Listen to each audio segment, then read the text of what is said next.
Hi, I'm Toby Wing, and you've boarded Trailers from Hell. I've spoken before about how much I love Warner Brothers pre-code movies, especially from the miracle year of 1933. But even their B pictures of the era were standouts, and I'm about to introduce you to one you likely haven't even heard of, but it's one of the best. Running a brief but jam-packed 63 minutes, it's a nail-biting thriller set mostly on a high-speed train packed with colorful characters, most of whom have their own plot thread.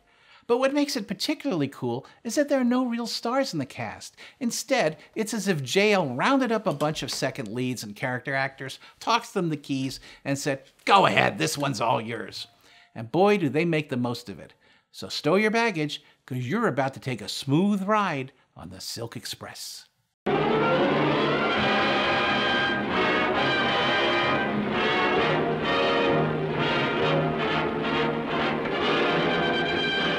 Boy, they don't waste any time grabbing you, do they? The typical smash-bang Warner Brothers style along with that snazzy animation. 13 men and a lone woman passenger.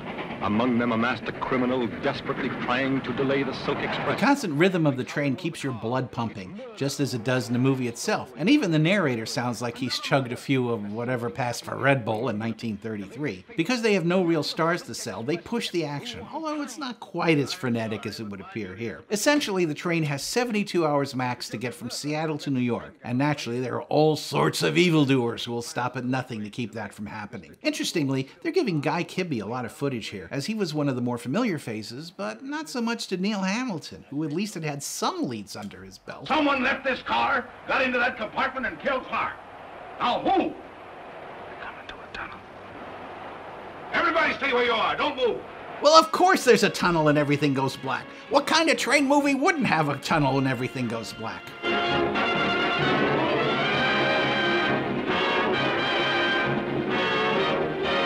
I love how they bill most of the cast and their characters, even though they weren't exactly marquee. This was just another title to roll off the assembly line with no thought but to kill an hour while audiences waited for the main feature. But the great thing about Bees is that they weren't fussed over to death by the front office, and thus represent some of the liveliest filmmaking coming out of the studios back then. Silk Express will never make the AFI registry, but it's a hell of a lot more fun than many of the pictures that did. So when it pulls into your station, hop on and hang on tight.